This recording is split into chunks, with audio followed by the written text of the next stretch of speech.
Olá, meu nome é Paulo Cogos, estou fazendo essa live para falar a respeito de um tema que tem circulado aí nas redes sociais, que é um aumento da perseguição do Estado aos cinemas que proibirem os consumidores de trazer comida de fora. Hoje, muitos cinemas só permitem que você consuma a comida que eles vendem lá dentro. Aí vem a gangue estatal, aponta uma arma na cara do cinema e obriga os cinemas a aceitar que tragam comida de fora. Eu vou explicar um pouco nessa live quais são os problemas políticos, sociais, filosóficos e econômicos disso. Tornei-me um ébrio e na bebida busco esquecer aquela ingrata que eu amava e que me abandonou. Muito bem. Para começar, nós temos aqui uma relativização da propriedade privada. Não interessa se o cinema age de maneira imoral ou até contraproducente. O cinema tem direito de não permitir que você entre nele porque você está com uma Polo cor de vinho, por exemplo. Porque o cinema é dele. Se você não gosta, você pode xingar a mãe do dono do cinema e ir para outro cinema. Ou simplesmente assistir um filme em casa. Não é essa a questão. A questão é que aquilo é propriedade privada. No momento em que nós aceitamos que o governo dite essas normas, nós estamos aceitando que a propriedade privada de todos nós, donos de cinema ou não, seja relativizada. E assim, o cinema não é mais do dono, mas é do governo. Se o cinema é do governo, o que impede que o seu negócio, o seu comércio, a sua residência também seja do governo? Estamos abrindo alas aqui para o comunismo, certo? Ludwig von Mises, grande economista da escola austríaca, dizia o seguinte: não existe liberdade política dissociada da liberdade econômica. Por liberdade política, entendamos o direito de ser livre da opressão estatal, não o direito de votar, porque isso é crime. Isso é permitir que o outro usufrua da sua propriedade privada sem ter esse direito. Isso é permitir que os outros pilhem a sua propriedade privada. Não confundamos, então, o entendimento austríaco de liberdade política com o entendimento mainstream de liberdade política. Liberdade política é o direito de não ser oprimido pelas instituições políticas, incluindo a democracia, só para fazer esse parênteses. Muito bem. Se o governo é capaz de cercear a sua liberdade econômica, ele é capaz de cercear tudo. Ele é capaz de mergulhar as atividades econômicas dentro da lógica distorcida e antiética do Estado, e assim usurpar todos os setores da atividade humana. Por isso que o Ludwig von Mises acerta nisso. Só por isso, só por esse motivo ético e só por esse risco político já seria suficiente para rejeitar que o Estado fizesse isso. Muito bem. Deve ter gente pensando, por que você está fazendo uma live desse tema tão pequeno? Vamos falar da Lava Jato, da corrupção? Não.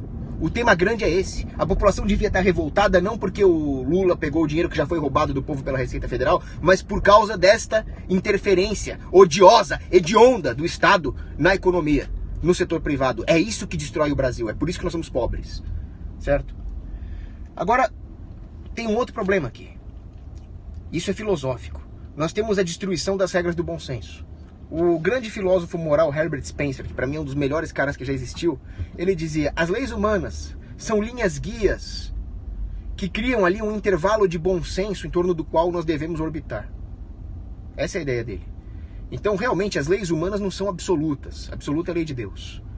Mas, no momento em que nós permitimos que o Estado regule essas leis humanas, elas deixam de cumprir o seu objetivo, a sua razão de ser, que é cumprir a única lei que Deus nos deu, que é amar o próximo como a si próprios e amar a Deus sobre todas as coisas, e passamos a ter nessas picuinhas humanas um parâmetro absoluto. Com isso, aquela negociação entre os homens, pautadas pelo bom senso e pela empatia, vão dar lugar a uma cisânia, a uma tensão social. Ou seja, das regulações que o governo nos impõe, surgem as tensões sociais. E aquelas regras que deveriam ser linhas guias de bom senso, passam a ser verdadeiras placas de ateroma nas artérias da sociedade. Exemplo. Hoje, você vai a um cinema que proíbe que você leve comida de fora, mas você vai com uma paçoquinha, não com uma marmita de pedreiro. Aí você chega pro cara e fala, paçoquinha, tá? Ninguém vai brigar com você por causa disso, o cara não vai querer perder cliente por causa disso. Ele vai te proibir de chegar com uma marmita desse tamanho. Isso é bom senso. Agora, no momento em que o governo, no momento em que a sociedade permite a possibilidade, não é nem a concretização, a possibilidade do governo fazer isso, nós temos aqui um claro cenário de guerra entre o produtor, que é o dono do cinema, e o consumidor, que é o espectador, o cliente. temos aqui uma guerra entre os partícipes, entre os agentes da sociedade. E essa cisânia, esse cenário de guerra, é tudo o que nós não precisamos. Então a coisa é bem filosófica. Agora vamos falar um pouco da parte dos efeitos econômicos disso, que também são muito graves. Se os cinemas fazem o que fazem, achando isso moral ou não, é porque isso aumenta o lucro deles. Se o governo impõe essa regulação aos cinemas, por motivos óbvios, de forma irrefutável, nós vamos ter uma perda de lucro no setor. Se nós tivermos uma perda de lucro no setor, o que vai acontecer? Menores salários e maiores preços dos ingressos, menor concorrência, menor liberdade de entrada no setor para concorrer com aqueles que já estão estabelecidos. Nós vamos ter uma queda da qualidade em todos os parâmetros. Você pode chamar qualquer coisa de parâmetro. A qualidade das poltronas, a segurança contra incêndio, a diversidade de filmes.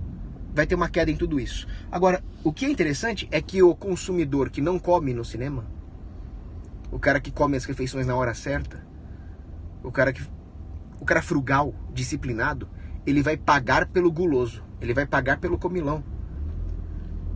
Porque agora o comilão vai poder trazer um monte de comida de fora. O cara que não comia nada, nem aquilo que o cinema vende e nem aquilo que vem de fora, vai ter que arcar com ingressos mais caros, qualidade menor, para poder subsidiar os gulosos. E assim o Estado também, com as suas regulações, destrói a disciplina moral. Nós vamos ter um aumento de consumo. Mais gente vai comprar mais comida. Para quê? Porque agora pode. Simplesmente por isso. Não há nenhum motivo racional para isso. Pessoas, num ambiente de consumismo, acabam abdicando da razão. Vai aumentar a sujeirada dentro do cinema. Aumenta também os custos de limpeza, vai. Aumenta a encheção de saco.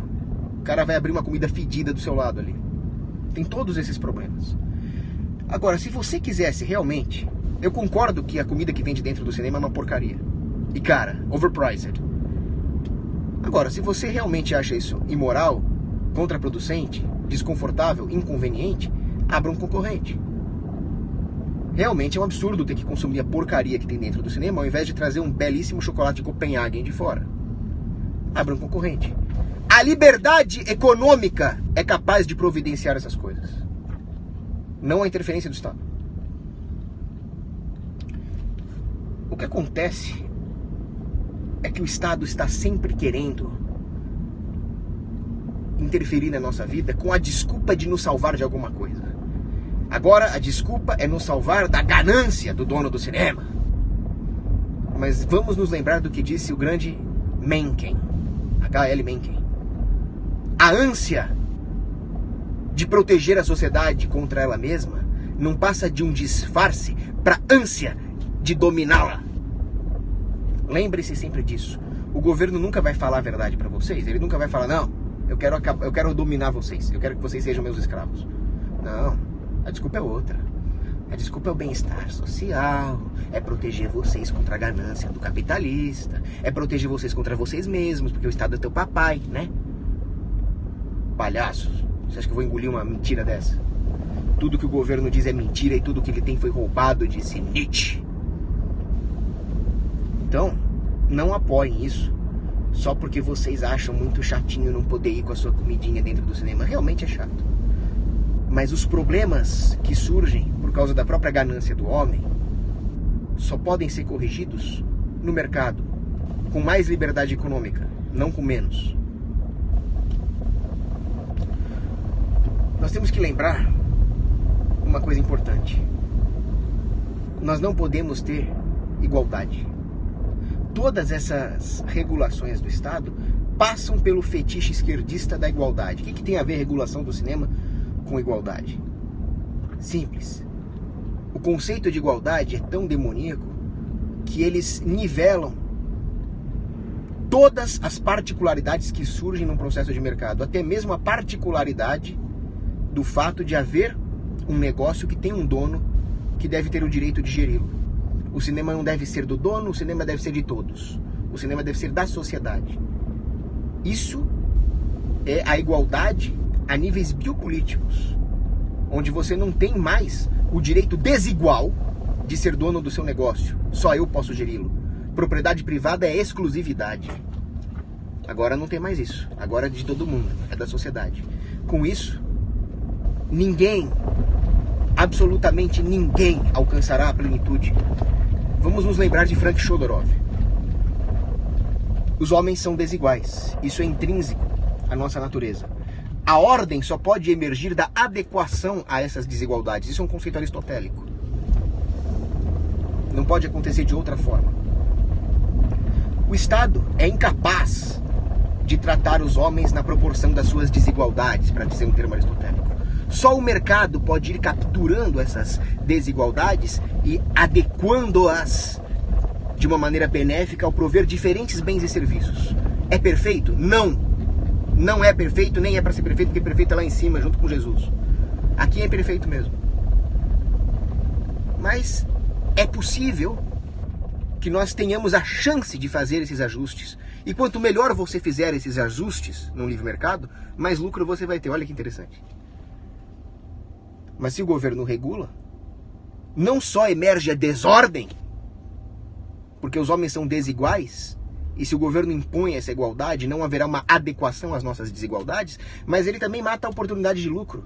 Por que agora você vai pesquisar o mercado para ver uma forma diferente de prover um serviço de cinema, um que permita trazer comida de fora, por exemplo? Não. Com isso, o Estado mata o quê? As virtudes empreendedoriais, que movem a sociedade para frente, que eliminam a pobreza. Então, pode parecer pouca porcaria esse tema, mas não é.